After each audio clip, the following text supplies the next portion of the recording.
अपने कोर्स का नया मॉड्यूल शुरू करेंगे। अगर मैं वो डायग्राम दिखाऊं जो हमने फर्स्ट डे बनाई थी, तो अभी तक हमने क्या किया है कि ये दो मॉड्यूल जो हैं वो कवर कर लिए हैं कि एक बैकएंड यानी फास्ट एपीआई के साथ हम एपीआईज कैसे बनाते हैं, क्योंकि ये ज़्यादा इम्पोर्टेंट था। अगर आप ऊपर वाली सारी डायग्राम भी देखें तो जितना एआई में हम काम करते हैं उसको यूज़ करने के लिए, उसको डिस्प्ले करने के लिए यूज़र को हमें ये पोर्शंस करने पड़ते हैं।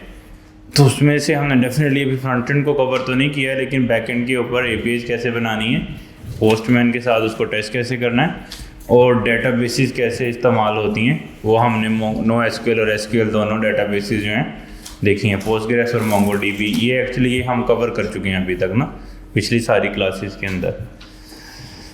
अच्छा, आज हमारा जो कोर्स का मेन टॉपिक है या मेन जो जिस वजह से हम ये पूरा कोर्स ऑर्गेनाइज़ किया था वो उस मॉड्यूल को टेक्निकली हमने अब शुरू करना है। अब इसमें दो चीज़ें थी, एक थी कि हम अप्लाइड एआई करें, उसमें हमने डिस्कशन ये की थी कि हम जो फास्ट एपीआई के जो हमने राउट्स बनाए हैं हमारी एआई सारी उसी के थ्रू ही चलेगी, लेकिन उसको चलाने के लिए अब एआई की ज़रूरत है। तो एआई में दो चीज़ें हैं, एक हम बने बनाए मॉडल जैसे ओपन एआई के मॉडल्स हैं, जेमिनी के मॉडल्स हैं, डिफ्यूजन मॉडल्स हैं, ऑब्जेक्ट डिटेक्शन के मॉडल्स हैं, वो जो बने हुए हैं ऑलरेडी उनको इस्तेमाल करके एप्लीकेशंस बिल्ड करें, तो उसको हम अप्लाइड एआई बोलते हैं कि जो ऑलरेडी एआई बनी हुई है उसको आप अप्लाई करके प्रोजेक्ट्स बना रहे हैं। वर्सेस आप अपनी एआई खुद से बनाते हैं, यानी एआई का मतलब ये था ना कि हम कंप्यूटर में इंटेलिजेंस डालना चाहते हैं, तो हम एआई खुद से बनाएं। एक है ये ऑलरेडी एआई बनी हुई है, एक एआई खुद से बनाएं।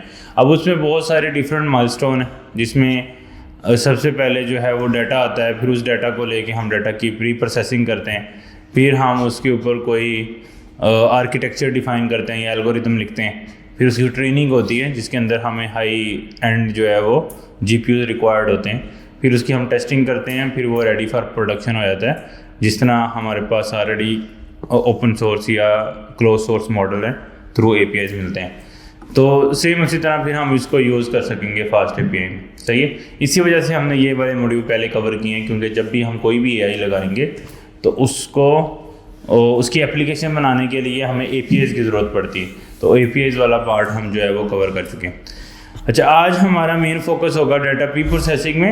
एक्चुअली जो अपनी हमने एआई बनानी है उस पर हम थोड़ी सी एफर्ट लगाएंगे। उसकी रीज़न ये है कि आपको जो ऑलरेडी मॉडल बने हुए हैं उनकी अंडरस्टैंडिंग बिल्ड हो सकेगी, वो कैसे काम करते हैं या वो उनको किसी ने कैसे बनाया है, ताकि अभी हम कभी भी हमें अपना मॉडल बनाना पड़ जाए या कोई डाटा को प्रोसेस करना पड़ जाए तो हमारे पास कॉन्फिडेंस लेवल हो।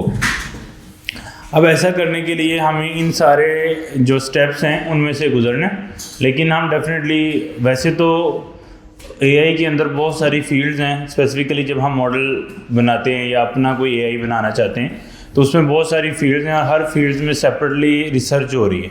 तो एक एक प्रॉब्लम के ऊपर काफ़ी पीएचडीज जो हैं वो इन प्रोग्रेस हैं, यानी एक टॉपिक है उस पर कोई पीएचडी चल रही है, दूसरा टॉपिक है उस पर कोई पीएचडी चल रही है, यानी उस पर इन डेप्थ रिसर्च होती है, रिसर्च हो रही है। तो इसको हम मतलब अपने शॉर्ट कोर्स में तो शायद हम उस लेवल पे कि हम कोई बहुत बड़ी एआई बिल्ड कर ले ना कर पाएँ, लेकिन इतना वो कंसेप्ट बन जाएगा कि एटलीस्ट जो मॉडल बने हुए हैं वो कैसे बने हैं, और हम अगर अपना बनाना चाहते हैं तो हम कैसे बना सकते हैं। सही है, डिफरेंट प्रॉब्लम्स के लिए। लेकिन जो हमारा मेन कोर मतलब जो डिमांड है जिसकी मदद से एक्चुअल में एप्लीकेशन प्रोडक्शन लेवल की बन सकती हैं, वो वही मॉडल्स हैं जो ऑलरेडी काफ़ी फेमस हैं, हम बने हुए हैं, हम उन्हीं को यूज़ कर करके अपनी एप्लीकेशंस बिल्ड कर रहे हैं आजकल। तो अपने मॉडल्स जो हैं वो ज़ीरो से बिल्ड करने के लिए हमें ज़्यादा एफर्ट जो है वो पुट करनी पड़ती है, लेकिन नो डाउट जब तक वो नहीं आएगा तो हम अप्लाइड एआई को भी शायद उतना अच्छा परफॉर्म नहीं कर सकें, हमें कॉन्टेक्स्ट नहीं बनेगा, हम उसका अंडरस्टैंडिंग हमारे उस लेवल की नहीं होगी। अच्छा, इस पर्पज़ के लिए हमें सबसे पहले अंडरस्टैंड करना है कि डाटा क्या होता है, डाटा सेट क्या होता है, फिर उस डाटा के ऊपर हम प्री प्रोसेसिंग कैसे करते हैं। उसके बहुत सारे टूल्स हैं, लाइब्रेरीज़ हैं, वो हम कुछ जो है वो अंडरस्टैंड करेंगे। फर्स्ट लाइब्रेरी को आज हम कवर करेंगे। सही है। अच्छा, डाटा लेने के लिए हमारे पास यानी कंप्यूटर के अंदर इंटेलिजेंस डालने की एक ही डेफिनेशन है, वो डाटा है। हमारे पास कुछ बंच ऑफ डाटा होता है जो हम कंप्यूटर के अंदर इंजेक्ट करते हैं, यानी उसको हम देते हैं, उस डाटा की बुनियाद के ऊपर फिर वो डिसीजन लेता है। अच्छा, इसी तरह हम ह्यूमन भी इसी तरह ही करते हैं कि जो बहुत एक्सपीरियंस्ड आदमी होता है किसी भी फील्ड का, वो अच्छे डिसीजन ले पाता है। उसकी रीज़न ये होती है कि उसके माइंड में पुराने सालों का एक्सपीरियंस शामिल होता है। एक्सपीरियंस क्या होता है? डाटा, कि उसने ये वाली गाड़ी ली थी, फिर इतने की सेल की, फिर इतने की ली, फिर इतने की सेल की, ये फीचर हो गए, ये निकाले। उस एक्सपीरियंस, बिजनेस एक्सपीरियंस की बेस के ऊपर वो फ्यूचर में अच्छे डिसीजन ले पाता है कि अभी मुझे कौन सी गाड़ी परचेज करनी चाहिए और कौन सी सेल करनी चाहिए। वो सारी बेस करती है उसकी बिजनेस में जो उसको एक्सपीरियंस हुआ है, और वो उसके डिसीजन मैटर कर रहे होते हैं कि उसके साथ जो उसने ट्रांजैक्शंस किए हैं उसकी बेस पे, और वो ट्रांजैक्शन जो है वो डाटा होता है। इससे कोई भी बिज़नेस ले लें, लाइक अगर आप फूड का कोई बिज़नेस ले लें तो वो उसको पता है कि कब कितनी सेल हुई है, किस तरह से हुई है, तो किस तरह की चीज़ें बिकती हैं, किस तरह की चीज़ें नहीं बिकती हैं, किस में कितनी डिमांड क्या रहती है, कितनी नहीं रहती। वो सारे डिसीजन कैसे ले रहा होता है? डाटा की बुनियाद पर कि पुराने उसके पास कौन कौन से एग्जाम्पल्स या उसके माइंड में कौन कौन सी चीज़ें जो हैं वो इंजेक्टेड है। अच्छा, इसी तरह जो है वो मतलब कोई भी एग्जांपल ले लें किसी भी बिजनेस की, उसके अंदर जो है वो डाटा बहुत वैल्यू करता है। तो सेम इसी तरह अगर आपने जो इंसान के अंदर इंटेलिजेंस है जिसकी बेस पे वो अच्छे डिसीजन लेता है, इसी तरह की इंटेलिजेंस अगर आप कंप्यूटर में डालना चाहते हैं तो डेफिनेटली आपको डाटा जो है वो चाहिए, यानी और डाटा भी बल्क में चाहिए। ऐसा नहीं कि कुछ थोड़ा बहुत डाटा हो, हमें बल्क में डाटा चाहिए। अब डाटा प्रोड्यूस करना खुद से तो टेक्निकल काम है, लाइक टाइम टेकिंग काम है। देखो ना, लेट्स सपोज अगर आप कोई कार सेल परचेज का जो है वो एआई बनाना चाहते हैं, तो आपके पास तो बहुत सालों का डाटा होना चाहिए कि कौन सी गाड़ी में कौन से फीचर हों, तो फिर इतने की सेल होती है, इतनी चली हो तो इस तरह की सेल होती है, उसमें ये जो है डिफेक्ट्स हों तो इतने की उसकी वैल्यू गिर जाती है, बहुत सारे फैक्टर्स होते हैं। तो अब वो वाले अगर हम खुद से इकट्ठे करने बैठे देख तो हमें डोमेन नॉलेज भी चाहिए, यानी उस बिज़नेस का, और दूसरा फिर हमें काफ़ी ज़्यादा टाइम भी स्पेंड करना पड़ेगा। तो उसको वो टाइम टेकिंग है। लाइक अगर हम एज अ डेवलपर या एआई इंजीनियर सोचें तो हम खुद से जब डाटा बनाने की कोशिश करते हैं वो तो बहुत टाइम टेकिंग प्रोसेस है ना, और खुद से करने के लिए लर्निंग के लिए कर सकते हैं, लेकिन नॉर्मली जो है ना वो कंपनीज हमें डाटा प्रोवाइड करती हैं। लाइक अगर किसी का कार का बिजनेस है तो अगर उन्होंने एआई बनवानी है कि जो वो डिसीजन लेते हैं वो चाहते हैं एआई से डिसीजन हो, तो वो अपना सारा डाटा पुराने ईयर्स का हमें देंगे कि कितनी उन्होंने गाड़ियाँ सेल की थी, कितनी परचेज़ की थी, उसमें क्या क्या फीचर्स थे, ताकि उसकी बेस के ऊपर हम कोई एआई बिल्ड कर सकें।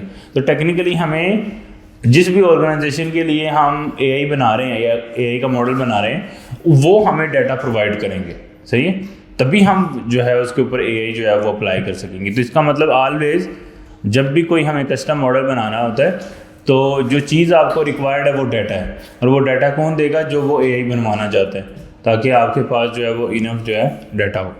हाँ, लर्निंग पर्पज़ के लिए बहुत सारी जो है वो डिफरेंट वेबसाइट हैं जहाँ जो हमें डाटा प्रोवाइड करती हैं, हम उनका इस्तेमाल जो है वो कर सकते हैं। जैसा कि अगर हम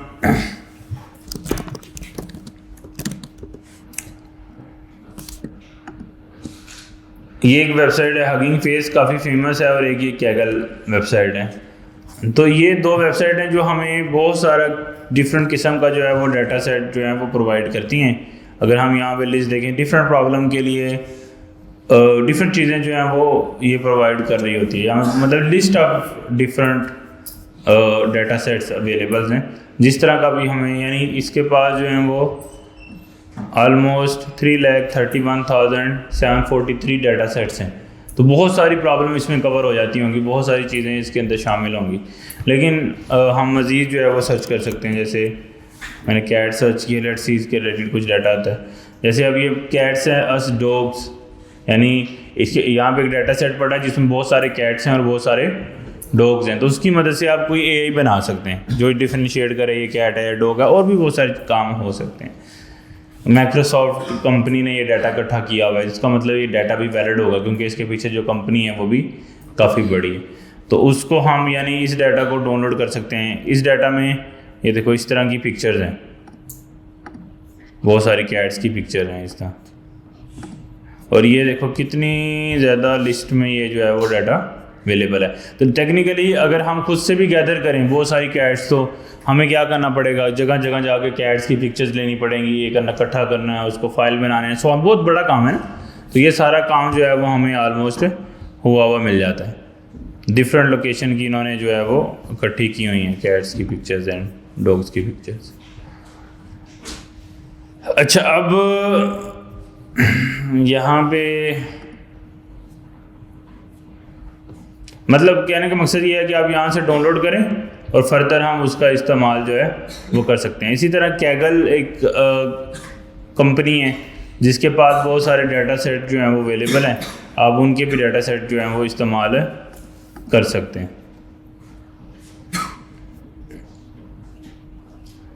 शायद लॉगिन करना पड़ेगा फिर शो करेगा, लेकिन इसके पास भी काफ़ी डिफरेंट जो है वो डाटा सेट अवेलेबल हैं, उनका भी आप इस्तेमाल कर सकते हैं। तो टेक्निकली जब भी आप कोई भी प्रॉब्लम सॉल्व कर रहे हैं तो आपने देखना है कि ऑलरेडी किसी ने उसके रिलेटेड मिलता जुलता डाटा जो है वो बनाया हुआ है या नहीं।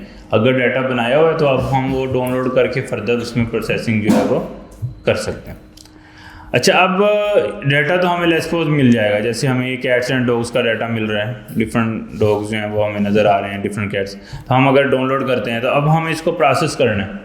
प्रोसेस ऐसे करना है कि जो पिक्चर्स अच्छी नहीं हैं उनको निकालना है, किसी की डिमेंशन को ठीक करना है, किसी की जो है वो कलर ग्रेडिंग उसमें करनी है, कोई ब्लर है पिक्चर उसको थोड़ा एडजस्ट करना है। और एआई के लिए हो सकता है कि हमें एक साइज़ देना पड़े कि इसके अंदर इस डिमेंशन से इस डिमेंशन तक जो है पिक्चर्स होनी चाहिए, लाइक 28x28 होनी चाहिए या 48x48 होनी चाहिए, कुछ भी डिमेंशन चीज़ें हो सकती हैं।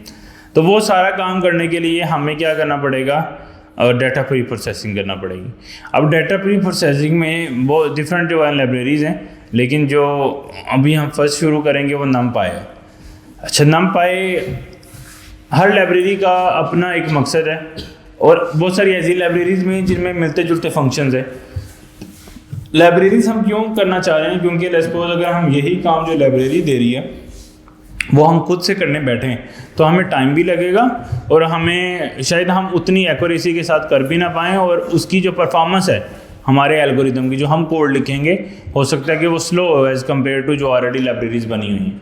तो इसलिए हम कोशिश करते हैं ऑलवेज़ कि अपना टाइम सेव करने के कि हम लाइब्रेरीज़ का ही इस्तेमाल करें।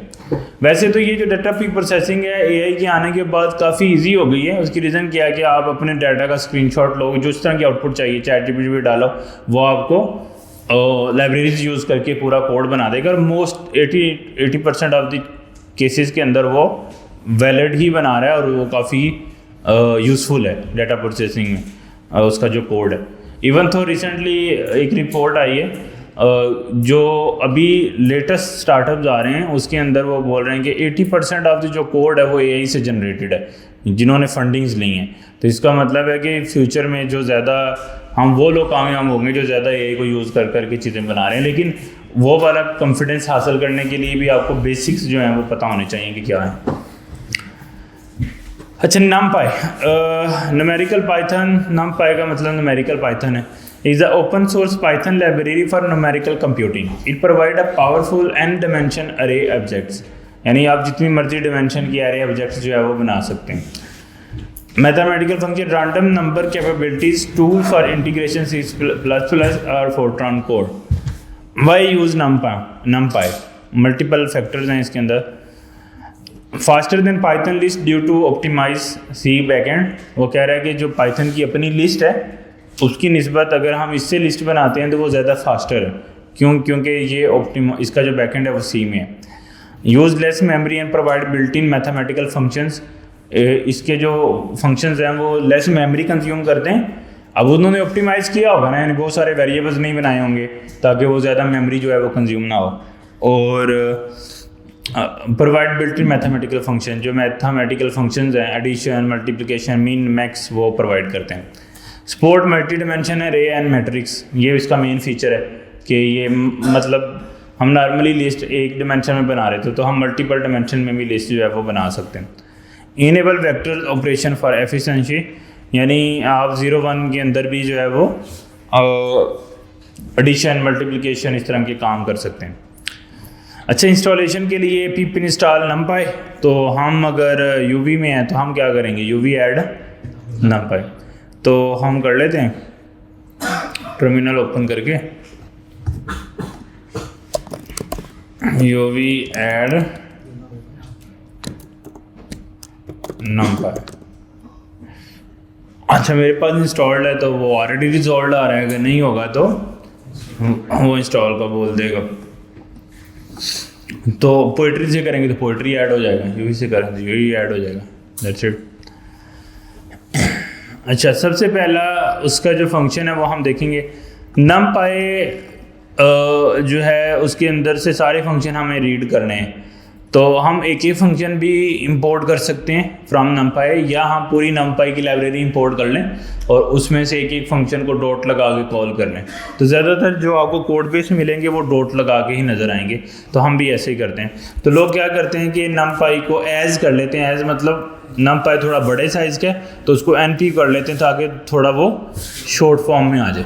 तो हम भी सेम करेंगे यहाँ पे, import numpy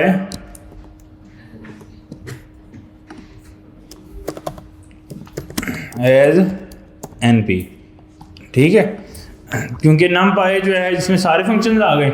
एज np मतलब np भी अब numpy ही है, सही है। उसका मतलब फ़ायदा ये है कि थोड़ा सा शॉर्ट वर्ड हो गया, अब np np np करके हम कोई भी फंक्शन उसका कॉल कर सकते हैं, वो ज़्यादा इजी है एज़ कम्पेयर टू पूरा numpy लिखें। अच्छा एक डिमेंशन की एरे बनानी है या लिस्ट बनानी है तो हम क्या करेंगे,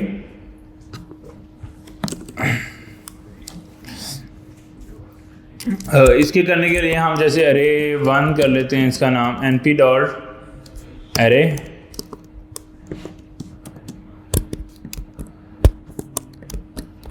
अच्छा ये करेगा क्या कि अब टेक्निकली ये वाला काम हम खुद से भी लिस्ट बना सकते थे, लेकिन उसने ऊपर लिखा है ना इससे बनाई हुई लिस्ट वो ज़्यादा फास्टर है और लेस मेमोरी कंज्यूम करती है। तो अगर हमारे पास बहुत बड़े साइज़ की लिस्ट्स हैं तो बेहतर है कि हम numpy से बनाएं, तो वो ज़्यादा फास्टर होंगी, मतलब ज़्यादा जो है वो लेस टाइम में प्रोसेसिंग हम उस पर कर सकते हैं। अच्छा अब इसको अगर हम प्रिंट करें तो प्रिंट करने के लिए फाइल रन करनी है, तो uv run 01.numpy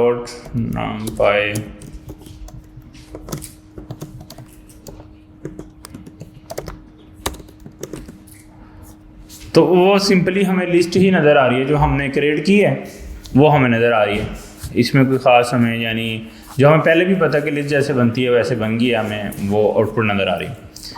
अच्छा इसमें जो इसका जो ज़्यादा बेनिफिट है वो ये है कि हम इसमें मल्टी डिमेंशन अरे बना सकते हैं। मल्टी डिमेंशन का अरे का मतलब क्या है, अगर मैट्रिक्स जिसे कहते हैं, मल्टी डिमेंशन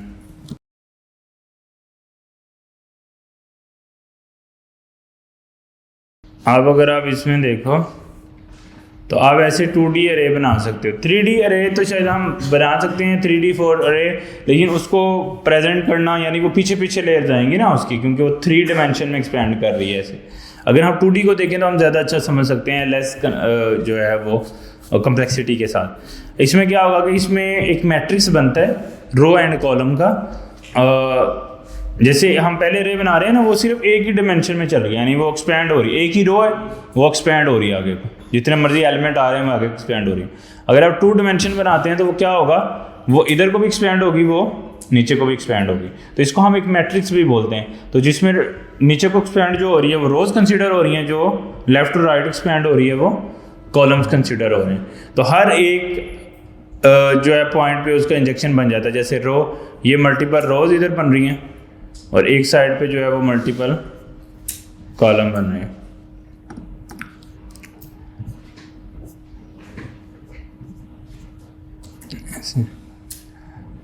तो ये इसका वो शो कर रहा है कि लाइक ये फर्स्ट रो का फर्स्ट कॉलम का फर्स्ट एलिमेंट है, इसी तरह फर्स्ट रो का फर्स्ट सेकंड कॉलम का ऐसे ये एलिमेंट है, सो ऑन, इस तरह से चीज़ें। तो यही काम अगर हमें करना हो इसके अंदर तो हम कैसे कर सकते हैं कि हमें एक और लिस्ट वाला सिंटैक्स यूज़ करना है और उसके अंदर हर एलिमेंट पे हमें अपना एलिमेंट जो है वो बनाना है। तो अज्यूम करो हमारे पास ये 1 2 3 4 तक कर लेते हैं इसको, और इसके इर्द गिर्द जो है वो हम एक बनाते हैं। 2 डिमेंशन बनाने के लिए एक और लिस्ट बनानी पड़ती है, तो हर एलिमेंट पे एक लिस्ट होगी। तो अब टेक्निकली इसमें कितने कॉलम हो गए, 1 2 3 4, और रोज़ कितनी है 1, क्योंकि अभी हमने एक ही रो डाली है। तो अगर हम इसके अंदर कॉमा सेपरेटेड डाल के एक और लिस्ट बनाते हैं तो अब कितने कॉलम हो गए? कॉलम तो 4 ही हैं, लेकिन रोज़ कितनी हो गई? 2 हो गई, क्योंकि ये भी 4 कॉलम है, ये भी 4 कॉलम है। तो एक ऊपर रो आएगी, एक नीचे रो आ जाएगी। तो अगर हम इसकी आउटपुट देखें तो हमें कुछ इस तरह से नज़र आ रही है।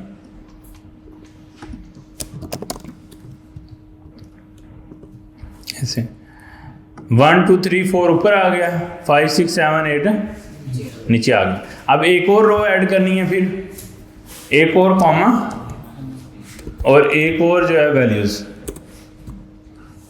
3 रोज आ गई। समझ आई बात? तो इस तरह करके हमने इसकी 2 अभी के लिए रोज़ रखते हैं। तो अभी हमारा जो है ये एक मैट्रिक्स बन गया है जिसके अंदर मल्टीपल कॉलम्स हैं, मल्टीपल रोज़ हैं। अच्छा, अब इसके ऊपर हम फंक्शंस अप्लाई कर सकते हैं। जैसे एक फंक्शन है, इसके अंदर वो क्या कहता है, इस अरे की शेप बता सकता है वो। तो अरे 1 डॉट शेप, वो क्या कर सकता है, इसकी शेप जो है वो बता सकता है। सॉरी,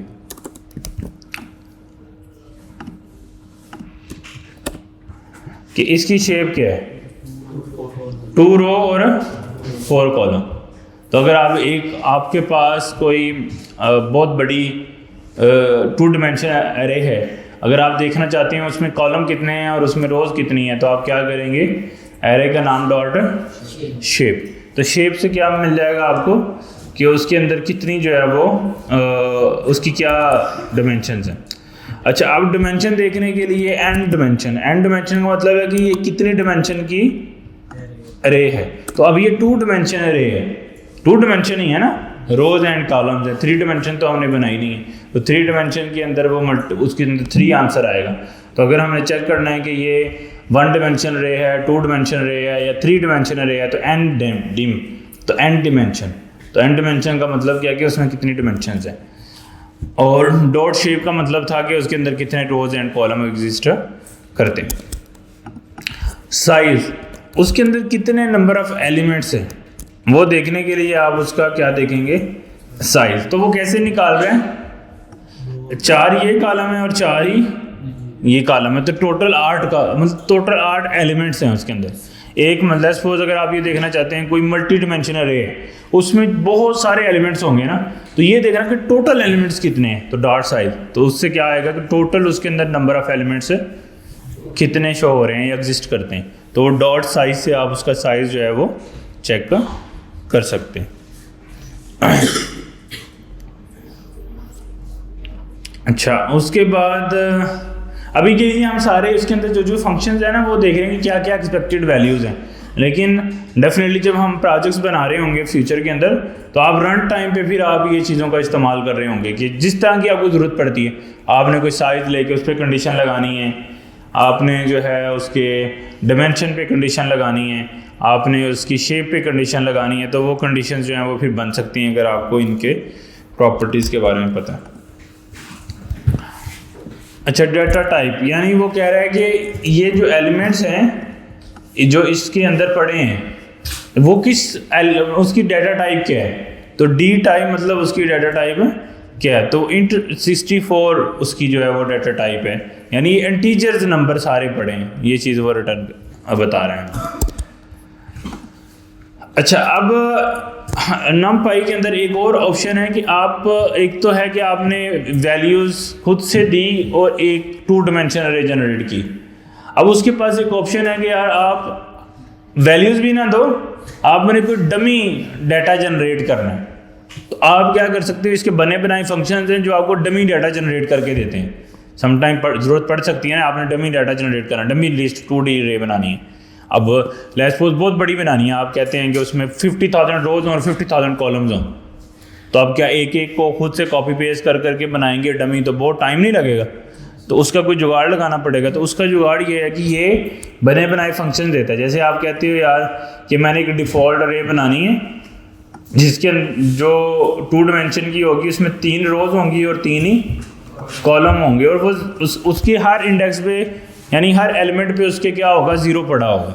तो आप क्या लिखोगे, np डॉट ज़ीरोज़। तो ये क्या करेगा, आपको उस तरह की अरे जो है वो बना के दे देगा। तो उसके ऊपर भी आप जो है वो कर सकते हैं। 3 रो 3 कॉलम, हर एक के ऊपर क्या आ गया, जीरोज आ गए। तो इसने खुद से आप इसको जितना मर्जी आप कॉलम इंक्रीज कर सकते हैं, जितनी मर्जी आप उसकी रोज इंक्रीज कर सकते हैं डमी जनरेट करने के लिए, इन केस अगर आप कोई डमी डाटा जनरेट करना चाहते हैं। अच्छा 2x2 की मैट्रिक्स करनी है लेकिन उसमें सारे वंस पड़े हों, तो आप इधर क्या लग देंगे, वंस, और उसमें 2x2 कर लें, 3x3 कर लें, जो भी आप उसकी डिमेंशन रखना चाहते हैं। तो पहले 0 0 आ रहे थे, अब 1 1 आ रहे हैं, तो आप 0 0 1 1 के साथ जो है ऐसे जनरेट कर सकते हैं।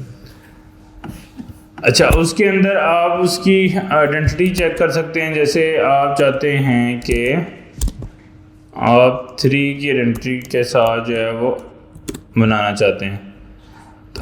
ये क्या कर रहा है, अगर आप देखें तो इसमें जो आइडेंटिटी है वो, यानी उसके अंदर जो उसका इंटरसेक्ट है वो हर एलिमेंट, बाकी सारे ज़ीरो हैं लेकिन जो डायगोनल है वो उसका 1 है, जैसे 1 2 3 4। तो इस तरह आप ऐसा कोई भी बना सकते हैं शेप जिसके अंदर आप इस तरह के जो है वो नंबर जनरेट करना चाहें। अच्छा अब आप कस्टम वैल्यूज़ देना चाहते हैं, ज़रूरी नहीं कि आपने 1 या 0 की ही रे बनानी है। आप चाहते हैं कि यार मैं 2x3 का बनाना चाहता हूँ लेकिन उसके अंदर सारे वैल्यूज़ फिल होने चाहिए 5 से, तो ये 2x3 डिमेंशन की 2D रे बनेगी और उसमें सारे के सारे क्या होंगे, 5 होंगे। 2 रोज हैं, 3 कॉलम्स हैं और उसमें सारे के सारे क्या हैं, 5 हैं। तो वो भी आप कस्टम अपनी मर्जी से जनरेट कर सकते हैं। अच्छा अब इसमें एक फंक्शन और होता है, उसको हम अरेंज बोलते हैं, वो भी देख लेते हैं। अच्छा ये क्या कर रहा है कि आपको 1 से 10 तक के अंदर एक एरे बना के दे रहा है 1 डिमेंशन, और उसके अंदर 2 का इंक्रीमेंट कर रहा है। जैसे इसने शुरू किया है कहाँ से, 1 से, तो अब उसमें 2 इंक्रीज़ करें तो क्या बनता है, 3 इंक्रीज, फिर 5 बनता है, फिर 7, फिर 9, और फिर 10 से नीचे नीचे इसने रहना है, तो वो 9 तक ही आ सकते थे 2 के इंक्रीमेंट से। तो अगर आप 2 के इंक्रीमेंट से कोई अरे बनाना चाहते हैं, 3 के इंक्रीमेंट से बनाना चाहते हैं, 10 के इंक्रीमेंट से बनाना चाहते हैं, तो आप इसके अरेंज का जो फंक्शन है वो इस्तेमाल कर सकते हैं। अच्छा अब numpy की जो हम अरे बना रहे हैं उस पर हम कुछ ऑपरेशंस भी लगा सकते हैं, यानी प्लस माइनस। नॉर्मली तो अगर आपने खुद से लिस्ट बनाई है तो आप खुद उसी लिस्ट में 2 तो नहीं प्लस कर सकते ना। ऐसा करने के लिए आपको पहले क्या लगाना है, लूप लगाना है, फिर हर इंडेक्स को पकड़ना है, फिर उसमें 2 करना है, फिर आप एक नई लिस्ट बनाएंगे। अब इसमें फ़ायदा क्या है, आपने एक लिस्ट बनाई है, यानी आपने एक अरे बनाई है यहाँ पे 1 डिमेंशन, और आप चाहते हो यार इसके अंदर 2 जो है ना वो ऐड हो जाए हर एलिमेंट के अंदर। तो ये क्या करेगा, 1 को क्या कर देगा 3, 2 को क्या कर देगा 4, और 3 को 5, ऐसे, यानी इसके अंदर ये ऐड कर देगा सारे 2 2। अच्छा है ना।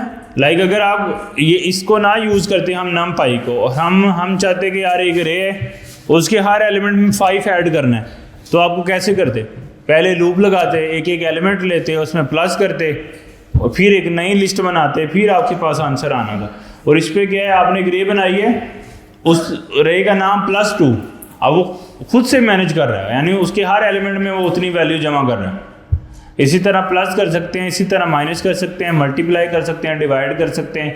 तो उसको करने के लिए आपको अलग से लूप लगाने की ज़रूरत नहीं है। इससे क्या होगा, अभी जो प्रोसेसिंग है, मैथमेटिकल प्रोसेसिंग, वो काफ़ी जो है वो फास्ट हो जाएगी। तो प्लस है, फिर मल्टीप्लाई है।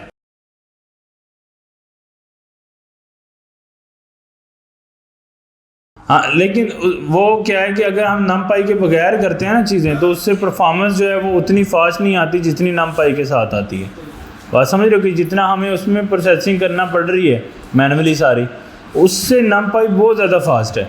वो यही तो बात आपको बताने की कोशिश कर रहा है कि आप ये काम कर सकते हैं सारे पाइथन के साथ, इशू नहीं है, लेकिन उसको करने के लिए फिर आपको ज़्यादा प्रोसेसिंग कंज्यूम, मेमोरी भी ज़्यादा कंज्यूम होती है चीज़ें। तो इसलिए हमेशा हमने numpy का इस्तेमाल करना है जब भी मैथमेटिकल ऑपरेशंस परफॉर्म करने हैं। अच्छा, इसी तरह आप मल्टीप्लाई कर सकते हैं, वो मल्टीप्लाई करके दे देगा। आप जो है डिवीजन कर सकते हैं, आप उसका यानी स्क्वायर रूट कैलकुलेट कर सकते हैं। अच्छा, मैट्रिक्स ऑपरेशंस, ये भी इसका काफ़ी अच्छा फीचर है। इसमें क्या होता है, मैट्रिक्स एडिशन अगर हम देखें, मैं आपको दिखाऊं यहाँ पे, तो ये वाली अगर हम पिक्चर देखते हैं, हमारे पास दो मैट्रिक्स हैं, यानी एक मैट्रिक्स एक है, एक मैट्रिक्स बी है। हम चाहते हैं कि यहाँ पे जो वैल्यू पड़ी है ना इसके, वो इसके B11 में प्लस हो जाए, जैसे A11 प्लस हो जाए किसमें, B11 में, और फिर A12 प्लस हो जाए B12 में, और फिर A21 प्लस हो जाए B21 में, फिर A22 प्लस हो जाए B22 पे। तो यहाँ पे मल्टीपल ऐसे वैल्यूज़ प्लस होके हमें जो है वो डिस्प्ले हो जाएंगे। अब ये काम करने के लिए हमें कैलकुलेशंस करना पड़ सकती हैं काफ़ी ज़्यादा, अगर हम 2D अरे बनाते हैं पाइथन में। अगर हमें NumPy में जाएं तो वो हमें बने बनाए फीचर दे रहा है। कैसे, आपने दो मैट्रिक्स क्रिएट करने हैं AB, वो हम कॉपी कर लेते हैं अभी के लिए। आपने दो मैट्रिक्स कैलकुलेट कर लिए और आपने लगाया print plus A plus B। ये क्या करेगा, दोनों मैट्रिक्स अब 2D, ये अगर हम देखें तो इसकी क्या बन रही थी शेप, इनको भी हम कर लेते हैं प्रिंट 1 बाय 1 ताकि आइडिया आ जाए। तो A प्रिंट के लिए B, A प्लस B, तो अभी आपको आइडिया आ जाएगा। अच्छा, ये पहली हमारी मैट्रिक्स था, ये हमारा दूसरा मैट्रिक्स था, और ये हमारा एडिशन वाला मैट्रिक्स है। उसमें क्या हो रहा है, 1 जो है वो 5 में प्लस हो रहा है, 2 जो है वो 6 में प्लस हो रहा है, 3 जो है वो 7 में प्लस हो रहा है, 4 जो है वो 8 में प्लस हो गए, एक जो है वो मैट्रिक्स हमारे पास बन रहा है। यानी दो मैट्रिक्स को जमा करके हमने एक मैट्रिक्स जो है वो बिल्ड कर लिया, यानी जिस लोकेशन पे जो एलिमेंट्स थे वो आपस में प्लस हो गए सिर्फ A प्लस B करने से।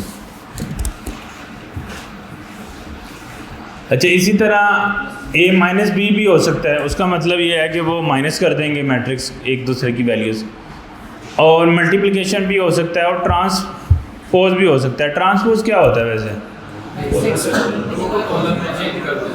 रो एंड कॉलम को चेंज कर देता है। तो जैसे A प्लस T का हम अगर ट्रांसपोज निकालें,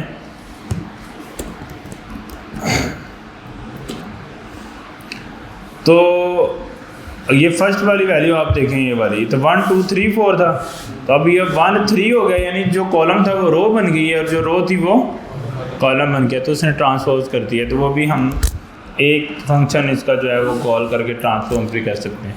तो अगर हमारे पास 2D अरे है, उस पर आप मैथमेटिकल ऑपरेशन परफॉर्म करना चाहते हो तो आपके पास स्टिल ऑप्शन है, कर सकते हो आप।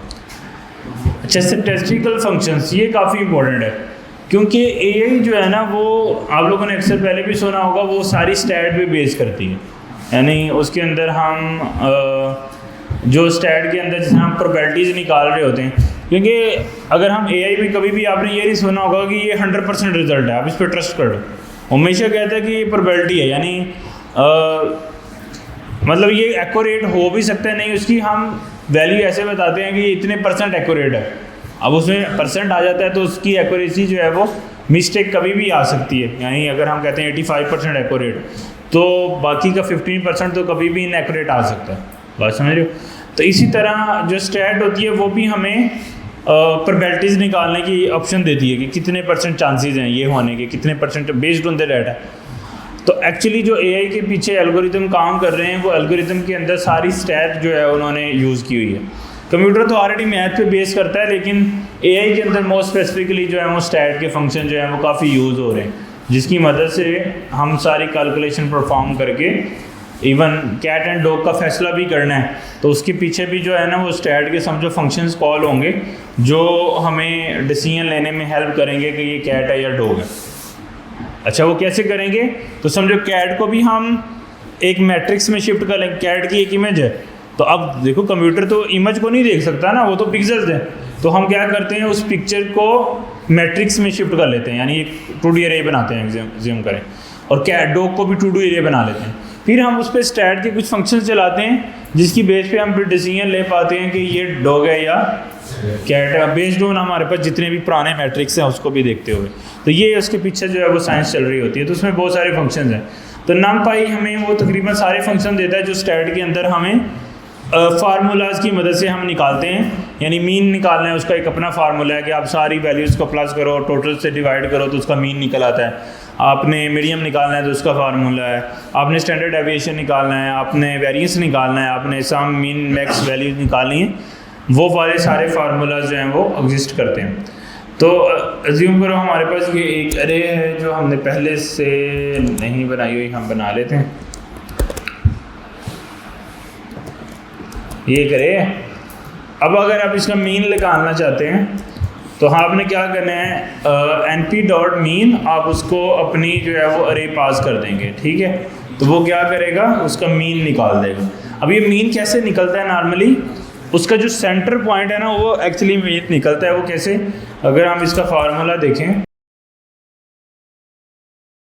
सम of all data point number of data points, ठीक है, ये इसका फार्मूला है। तो अगर यहाँ पे कोई एग्जांपल भी हो,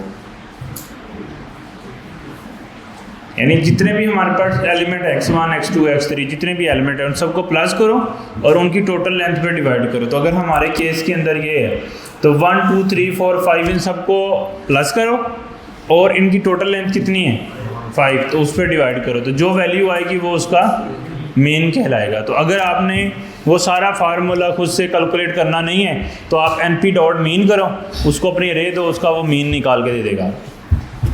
सही है।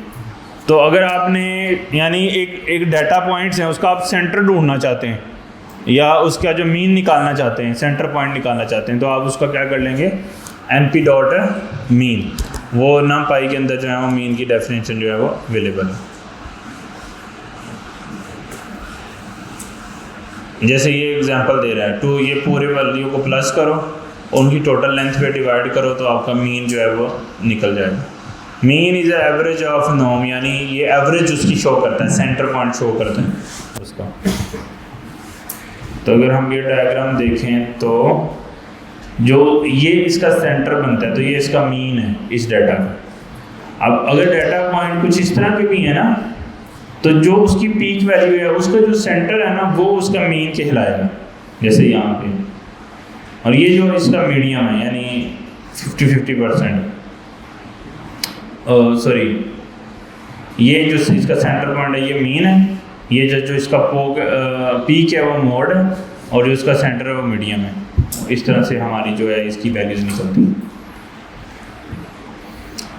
अच्छा, मीडियन निकालना है तो जिस तरह मीन का फंक्शन ऐसे मीडियन का फंक्शन है, उसको अरे दोगे तो वो उसका मीडियन जो है वो आपको निकाल देगा।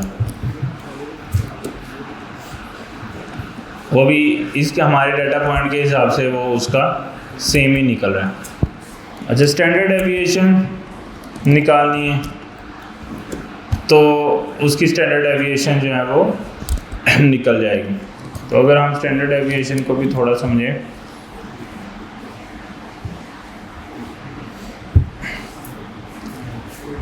ये इसकी स्टैंडर्ड डेविएशन बन रही है। Statistical data measure dispersion of data set relative to its mean and is calculated as a square root of its variance. इस तरह से हम इसको कैलकुलेट करते हैं और ये इसका यहाँ पे स्टैंडर्ड डेविएशन का जो है वो फार्मूला भी दिया हुआ है कि आप उसके मीन और उसके वेरिएंस की मदद से उसकी जो है वो स्टैंडर्ड डेविएशन निकाल सकते हैं। अच्छा, उसके अलावा जो है वेरिएंस निकालना है तो स्टैंडर्ड डेविएशन की तरह आप वेरिएंस भी कॉल कर सकते हैं, वो उस डाटा का वेरिएंस जो है वो रिटर्न कर देगा। सम निकालना यानी ये सारे सम हो गया आपके पास आ जाएं तो np.sum, तो वो आपको सम उसका दे देगा। 15 है हमारे केस में। मीन निकालना है, मैक्स निकालना है, उसके भी फंक्शन जो है वो एग्जिस्ट करते हैं। np.mean और np.max 5 आ जाए, ठीक है। तो इस तरह स्टैटिस्टिकल फंक्शन भी, मैथमेटिकल फंक्शन भी है, मैट्रिक्स का फीचर भी है NumPy में, और फिर जो है वो स्टैट के फंक्शंस भी एग्जिस्ट करते हैं।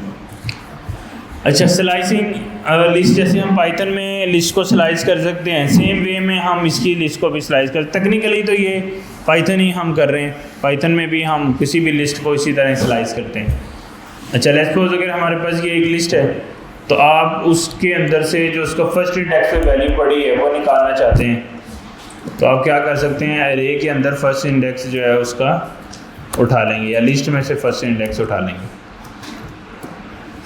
तो ये 0 से चूँकि लिस्ट 0 होती है, तो ये अभी हमारे केस में क्या आना चाहिए था, 2 आना चाहिए था, क्योंकि हम 1 इंडेक्स जो है वो पास कर रहे हैं। अच्छा, अगर हम ये कॉलर का साइंस यूज़ करें तो ये स्लाइस कर देता है, स्लाइस मतलब काट देना। तो हम अपनी मर्ज़ी से एक लिस्ट को कट कर सकते हैं डिफरेंट वैल्यूज़ पे। जैसे अगर आप फर्स्ट इंडेक्स से लेके 4 इंडेक्स तक इसको कट करना चाहते हैं, तो मैं सेम कर देता हूँ ताकि हमारे पास आंसर आ जाए। तो ये क्या करेगा, 1 से लेके 4 तक, तो 0 1 2 3 4 यहाँ तक बनता है, तो 4 जो है वो शामिल नहीं होगा, फर्स्ट एलिमेंट हमेशा स्लाइसिंग में शामिल होते हैं, तो वो 10 20 30 जो है 40 रिटर्न कर देगा, सॉरी 20 30 40 रिटर्न कर देगा 1 से लेके 3 तक। अच्छा, अगर आपने फर्स्ट 3 एलिमेंट कट करने हैं तो आप पहला इंडेक्स छोड़ दें, तो उसको पता लग जाएगा कि आपने शुरू से जो है वो कट करना है। अगर आपने लास्ट इंडेक्स लेना है तो -1 कर दें, अगर आप लेंथ उसकी चेक करके उसको नहीं लेना चाहते तो -1 करें, आपको लास्ट वाला एलिमेंट जो है वो रिटर्न कर देगा। अच्छा, अब आपने स्लाइसिंग करनी है लेकिन मल्टी डिमेंशन अरे की, तो अगर आप यहाँ पे मैं मल्टी डिमेंशन अरे बनाता हूँ। अच्छा, अब इसके अंदर क्या है कि अगर आप ये हमारे पास, अगर हम इसकी डिमेंशन पहले देख लेंगे क्या है, फिर आपको आइडिया हो जाएगा। अब इसमें कितनी रोज कॉलम्स हैं, 3 कॉलम 3 रोज। अगर आप यहाँ से ये वाला एलिमेंट उठाना चाहते हैं, ये मतलब कोई भी एक एलिमेंट उठाना चाहते हैं, तो उसका क्या सिंटैक्स है, आप पहले रो का नंबर दोगे, दूसरा कॉलम का इंडेक्स दोगे। तो अब अगर आप यहाँ पे आते हो, रो का इंडेक्स 1 देते हो और कॉलम का इंडेक्स 2 देते हो, तो हमारे पास वैल्यू क्या आ जाएगी, 60। कैसे आएगी, यानी आप चाह रहे हो कि ये हमने 0 1 2, तो ये 0 इंडेक्स है, ये 1 इंडेक्स है, ये 2 इंडेक्स है, ये हमने 2 पास किया है ना, तो इधर से हमारा ये कॉलम वाइज हो गया, यानी ये कॉलम को रिप्रेजेंट कर रहा है ना, सेकंड, फर्स्ट जो है वो रो को रिप्रेजेंट कर रहा है। तो रोज 1 2 3 है, यानी 0 1 2 हैं, तो अब 0 को तो छोड़ देना है क्योंकि यहाँ पे क्या है 1 है, तो 1 वाली को पकड़ लेना है। तो समझो ये वाली रो हमने कैच कर ली, पहले तो रो डिसाइड हुई ना कौन सी रो में जाना है, तो फर्स्ट रो डिसाइड हो गई कौन सी, पहले वाली, क्योंकि 0 को छोड़ देना है। देखो ना, ये वाली जो रो है ये 0 शो कर रही है, ये 1 शो कर रही है, ये 2 शो कर रही है, ये कॉलम 0 शो कर रहा है, ये 1 शो कर रहा है, ये 2 शो कर रहा है, तो 0 छोड़ देना है तो 1 आ गया। तो इस 1 के अंदर अब 1 वाली रो चूज हो गई। अब उसमें भी 3 कॉलम थे, जब हम 2 लिख रहे हैं तो इसका मतलब है लास्ट वाला कॉलम, तो इस रो के अंदर ये 0 छोड़ देना है, 1 छोड़ देना है और 2 पे आ जाना है, तो ये यहाँ पे क्या बनता है, 60 बनता है। अगर हम 1 बाय 1 करें फिर क्या होगा,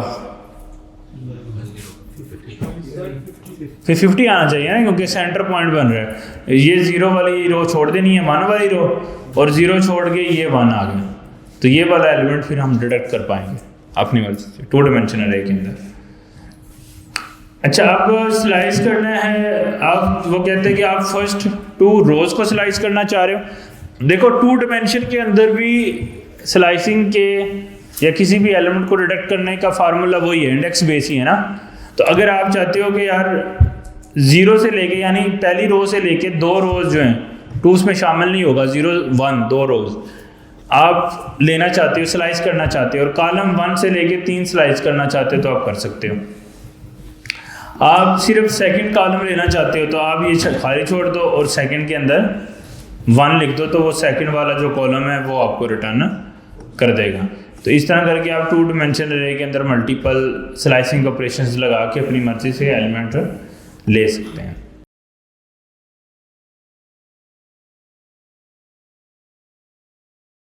यानी 0 से 2 रोज लेनी थी तो 2 रोज हो गई ऐसे ही। यानी हमारे पास टोटल रोज थी ना 3, तो उसमें से 2 रोज हमने ये और ये आ गई आपके पास। फिर उसमें से कॉलम चूज करने थे हमने। अब कॉलम कौन से थे?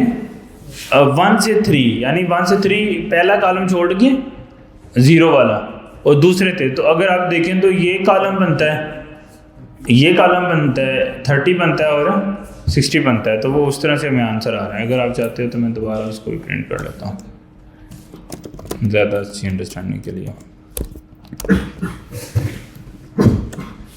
ये देखो, अब हमारे पास 3 रोज थी, 3 कॉलम थे। हमने उसको कहा कि यार मुझे पहली 2 रोज चाहिए। तो पहली 2 रोज क्या हैं? ये वाले। फिर हमने कहा हमने पहली 2 रो के पहले वाला कॉलम छोड़ के अगले 2 कॉलम चाहिए। तो अगले 2 कॉलम कौन से बन रहे हैं? ये वाले, ये 2 वैल्यूज और ये 2 वैल्यूज। तो वही हमें आंसर के तौर पे आ रहा है। ठीक है। अच्छा, इसमें आपने चूंकि रोज नहीं बताई हैं तो सिर्फ कॉलम चूज करना है, तो वो सिर्फ कॉलम जो है वो चूज करेगा।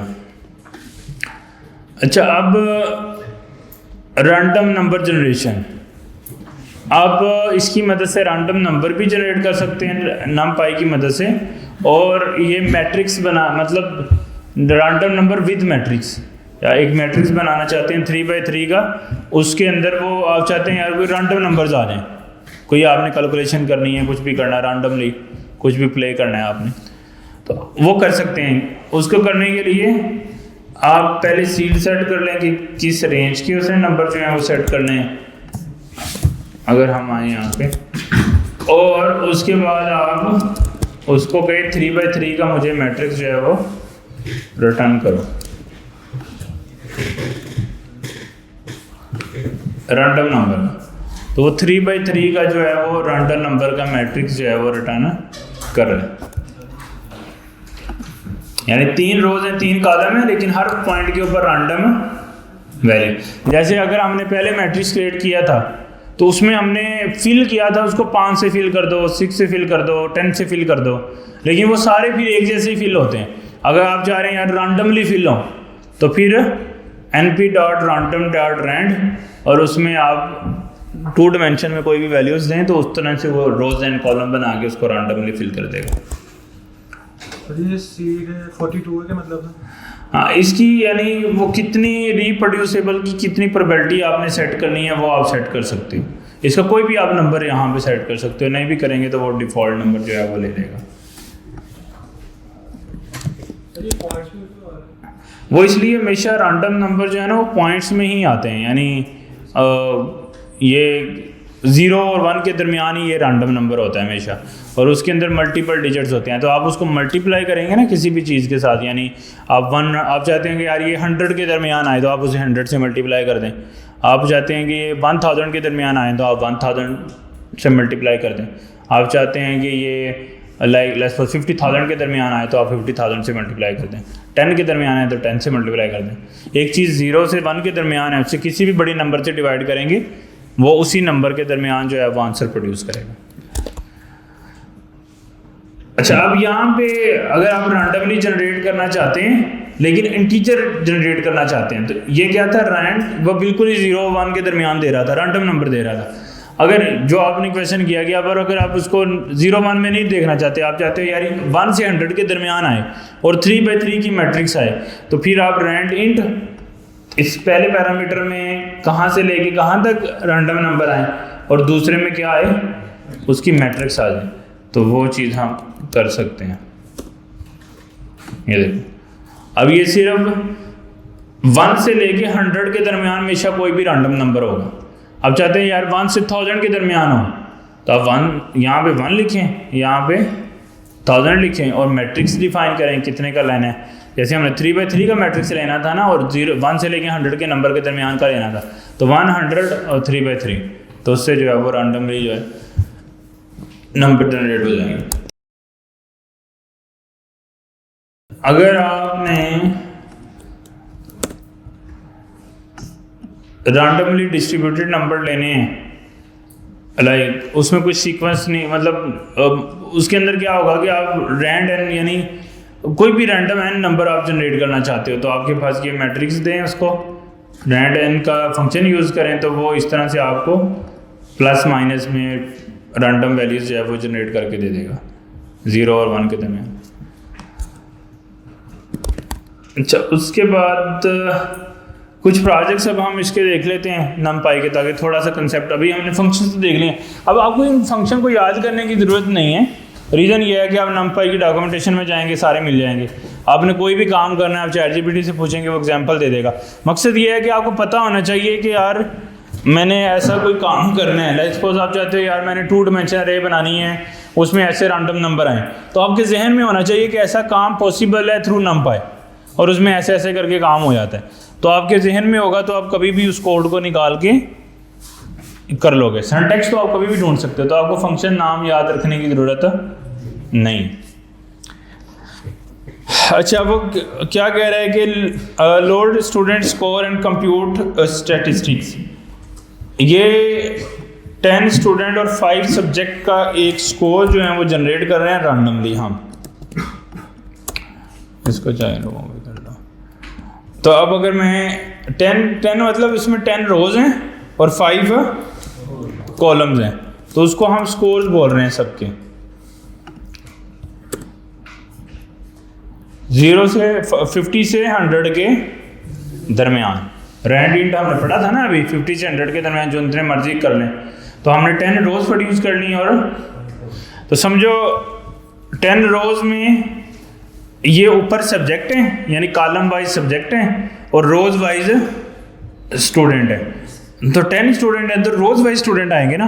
तो समझो ये अली के मार्क्स हैं, और ये वाले मार्क्स कौन से हैं, यहाँ पे सब्जेक्ट आ गए इंग्लिश, उर्दू, मैथ, स्टैट और फिजिक्स, ऐसा कुछ भी आ गया। ठीक है, तो अब अली के मैथ के अंदर 59 है, और इसी तरह उर्दू में 82 हैं, इंग्लिश में 80 हैं। ऐसे मल्टीपल हमने उसको डिवाइड कर लिया सब्जेक्ट और चीज़ें। हमें माइंड में अज्यूम ही करना है ना उसको, मतलब उसको डिफाइन करने के लिए। और इसी तरह सेकंड स्टूडेंट के, इसी तरह थर्ड स्टूडेंट के, सो ऑन हमारे पास सारे स्टूडेंट प्लस उनके 5 सब्जेक्ट तक जो है ना वो नंबर रैंडमली जनरेट हमने कर लें, सिर्फ सिमुलेट करने के लिए। टेक्निकली तो ये एक्यूरेट नंबर होंगे ना कभी, लेकिन अभी के लिए हमने सिमुलेट करने के लिए ऐसा काम कर लिया कि रैंडमली जनरेट कर लें, ताकि डाटा होगा तो हम उस पर कोई भी प्रोसेसिंग कर सकते हैं। अच्छा, अब उसको हमने स्कोर्स को प्रिंट कर लिया, वो मैंने करके दिखाया। इन स्कोर का मीन अगर निकालना है, मीन निकालना है कि यानी उसकी मीन पर स्टूडेंट, हर स्टूडेंट का मीन क्या है, यानी उसका एवरेज मार्क्स कितने हैं हर स्टूडेंट के। तो आप मीन निकाल सकते हैं। ये देखो, हर स्टूडेंट के वो एवरेज मार्क्स शो कर रहे हैं। ये पहला स्टूडेंट है, ये दूसरा स्टूडेंट है, ये तीसरा स्टूडेंट है, और ऐसे करके सारे 10 स्टूडेंट के हमारे पास जो उसके मीन जो हैं या एवरेज मार्क्स जो हैं वो हमें नज़र आ रहे हैं एक्सिस 1 पे। अच्छा, अगर आप उसके मैक्स नंबर देखना चाह रहे हैं कि हर स्टूडेंट के मैक्स नंबर हमारे पास आ जाएंगे, उसके मैक्सिमम कितने नंबर हैं, ऐसे जैसे इस वाली रो में मैक्सिमम नंबर कितने थे 94, इस रो में मैक्सिमम नंबर कितने थे 99। तो डॉट मैक्स करके आप उसके जो है ना वो स्कोर निकाल सकते हैं। ये एक्सिस क्या है? यानी आपने किस एक्सिस के अंदर, एक्स एक्सिस के अंदर देखना है या वाई एक्सिस के अंदर देखना है। मतलब हम एक्सिस के अंदर देख रहे हैं ना कि एक्सिस हमारा जो है वो कौन सा बन रहा है, कि हमने रोज़ वाइज चलना है तो हमारा एक्सिस 1 रह रहा है, यानी हमने इस तरह हमने देखने हैं एक रो के अंदर, यानी हमने कॉलम वाइज मैक्स देखना है या रो वाइज मैक्स देना है। तो हमारे स्टूडेंट किस तरह हैं रो वाइज। ऐसा भी तो हो सकता है ना हमारे जो हैं वो सब्जेक्ट जो हैं वो कॉलम वाइज हों और स्टूडेंट जो हैं वो, यानी सब्जेक्ट जो हैं वो रो वाइज हों और स्टूडेंट जो हैं वो कॉलम वाइज हों। तो उसके अंदर फिर हमने मीन या मैक्स जो है, ये कोई भी नंबर है वो उल्टा देखना है, फिर इस तरह से वो ये चीज़ डिफाइन कर रहे हैं। 1 का मतलब होगा एक्स एक्सिस, 2 का मतलब होगा y एक्सिस, यानी अगर आप देखना चाहते हो इस तरह से या इस तरह से, अगर अभी हम चूंकि एक्स एक्सिस में देखना चाह रहे हैं तो हमने उसको वन सेट किया कि आप नीचे को देखना है, यानी हर रो को आपने डिडक्ट करना है, यानी हर रो को सेपरेटली आपने एवरेज मार्क्स हमें निकाल के देने।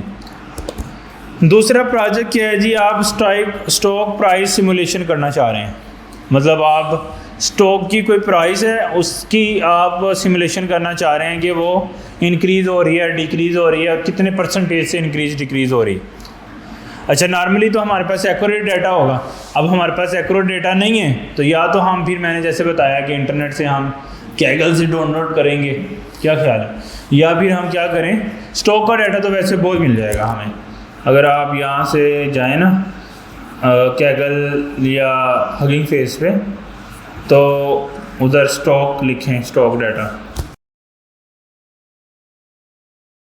ये देखा क्रिप्टो का स्टॉक, नस्दक, जो बड़ी बड़ी स्टॉक की वो हैं, तो उनके सबके ये स्टॉक जो हैं वो मिल रहे हैं।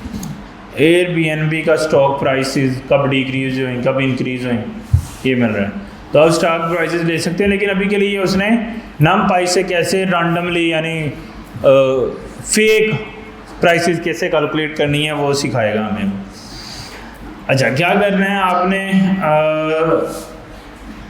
यहाँ पे इनिशियल प्राइस सेट कर दी, डे सेट कर दिए, यानी कितने एक साल के हमें स्टैट चाहिए, उसकी प्राइसिंग चाहिए, या कितने दिनों की चाहिए, तो हमें 365 यानी एक साल की चाहिए रैंडम वैल्यू।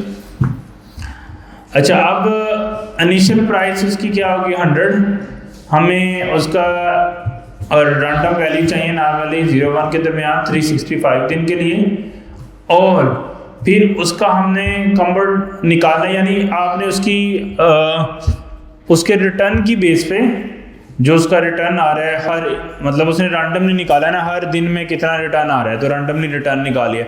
किसी दिन में मतलब समझो 10% रिटर्न आ रहा है, किसी में 15% रिटर्न आ रहा है, किसी में 13% रिटर्न आ रहा है। तो अब इसकी वो डायग्राम बनाना चाह रहा है कि उस यानी उस रिटर्न की बेस पे कब ऊपर गया स्टॉक प्राइस और कब नीचे गया, तो उसका फंक्शन वो ड्रा करना चाह रहे हैं। तो अगर आप हम इसको कॉल करें ना सारे को, फिर आपको और भी आइडिया हो जाएगा। अभी मैंने आपको ये भी बताना है कि मैटप्लॉटलिब क्या है, एक दफ़ा बस पहले हम देख लें इसको।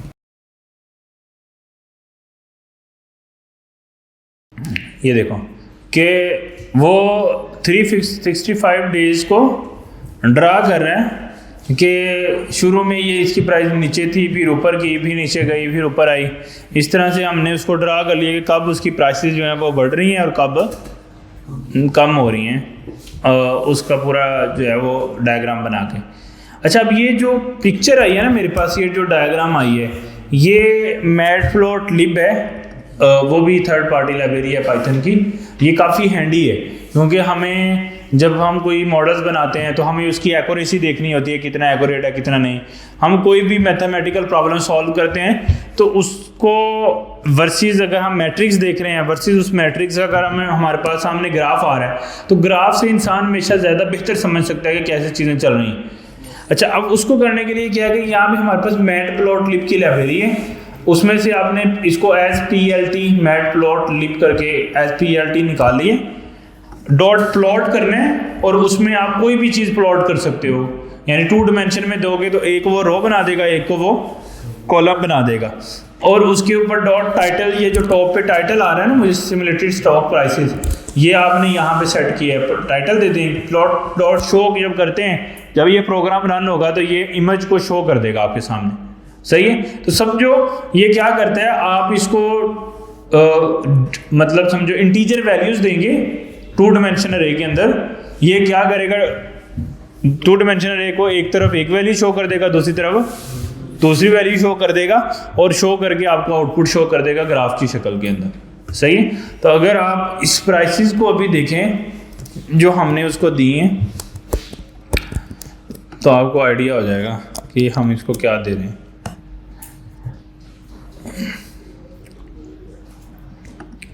अच्छा, अब इसमें एक और चीज़ है, जैसे आप इसको रन करोगे ना, अगर आपने मैटप्लॉटलिब लगाया हुआ तो आप देखो ये टर्मिनल बंद नहीं कर रहा, ये आपकी पिक्चर तब तक शो हो रही है जब तक टर्मिनल चल रहा है। आप जैसे ही इस पिक्चर को बंद करोगे ना यहाँ से ऐसे, तो ये क्या करेगा, क्लोज कर देगा आपके सेशन को।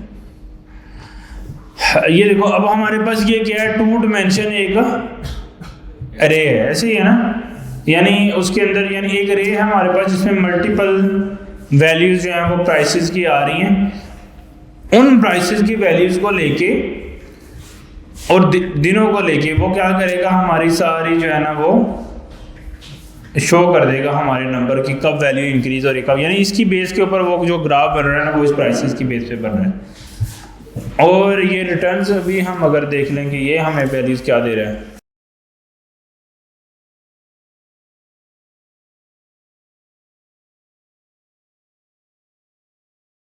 अच्छा, ये रैंडमली हमारे पास जो ये हमने क्रिएट किया ना, रैंडम नॉट नॉर्मल 0 1 के दरमियान ही रखना है, और कितनी वैल्यूज़ जनरेट करनी है, 365 के लिए 360 वैल्यूज जो हैं वो जनरेट करनी है। तो ऐसे इसने रैंडम नंबर जो हैं वो जनरेट कर दिए। क्लीन स्पेस भी तो करवा सकते हैं जनरेट, क्लीन स्पेस से उससे भी कर सकते हैं, लेकिन ये हमने भी पढ़ा ना कि NumPy के अंदर जो बहुत सारे फंक्शंस हैं जो हमारे काम को बहुत ज़्यादा फास्ट कर सकते हैं। अब ज़रूरी नहीं कि आपको ऑलवेज रैंडम वैल्यूज़ चाहिए, ये तो हम सिमुलेट कर रहे हैं ना, नॉर्मली स्टॉक प्राइसेस तो रियल वाली लेके हमने उसको ग्राफ दिखाना है।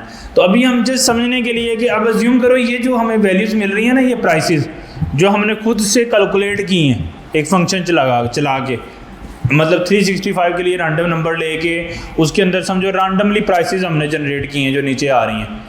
अब वो रैंडम जो प्राइसेस हमने जनरेट की हैं 100 के आसपास हमने उसको रखा है, यानी 100 के आसपास जो है हमने प्राइसेस जो है जनरेट की हैं। तो ये बनी बनाई हमें मिलेंगी। ऐसे एयरबीएनबी जैसे कोई भी स्टॉक होता है उसकी जो प्राइसेस हैं वो इतनी ज़्यादा नहीं ना फ्लक्चुएट करती, यानी वो सम टाइम 100 है तो 101 है 102 है, जैसे किसी भी करेंसी डॉलर रेट है, बाकी चीज़ें PKR रेट है, वो इतना ज़्यादा फ्लक्चुएट नहीं करता। तो वो जितना हो रहा है उसका ग्राफ अगर आपने बनाना है एक्चुअल में तो ये प्राइसेस हमें मिलेंगी, उसको सिर्फ हमने मैटप्लॉटलिब से अगर आप शो करना चाहते हैं शो कर दो, या उसको फर्दर आपने कहीं यूज़ करना है। ये तो हमने वैसे डमी जनरेट की है कि NumPy में भी ये फीचर है कि आप इस तरह से कोई भी रैंडम वैल्यू जनरेट कर सकते हो। तो मैटप्लॉटलिब आप लेके कैसे आओगे अपने पास, इंस्टॉल करना है इसको कैसे, UV ऐड मैटप्लॉटलिब मेरे पास इंस्टॉल्ड है तो वो रिजॉल्व आ रहा है, सही। आपके पास नहीं होगा तो आप इंस्टॉल करेंगे इसको। अच्छा, उसके बाद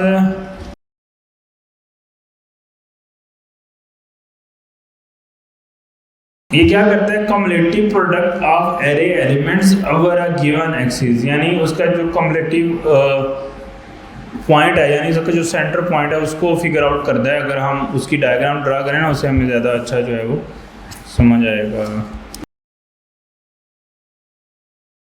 ऐसे ही है कि कब वैल्यूज़ जो हैं वो ऊपर जा रही हैं कब वैल्यूज़ नीचे जा रही हैं, यानी उसकी वो कम्युलेटिव वैल्यू फाइंड करता है ये फंक्शन। तो उससे हमें आप कोई भी उसको वैल्यूज़ दें उसकी उसके इर्द गिर्द वो जितना यानी कितने % वो इंक्रीज़ हो रहा है डिक्रीज़ हो रहा है ओवर द टाइम वो आपको कैलकुलेट कर देगा। यहाँ पे टाइम आ रहा है और यहाँ पे एक्चुअल वैल्यूज़ आ रही हैं और वो चीज़ अगर हम अपने वाला भी देखें ना, अगर जो हमने शो किया था प्राइसेस वगैरह को, वो भी यही कुछ कर रहा था।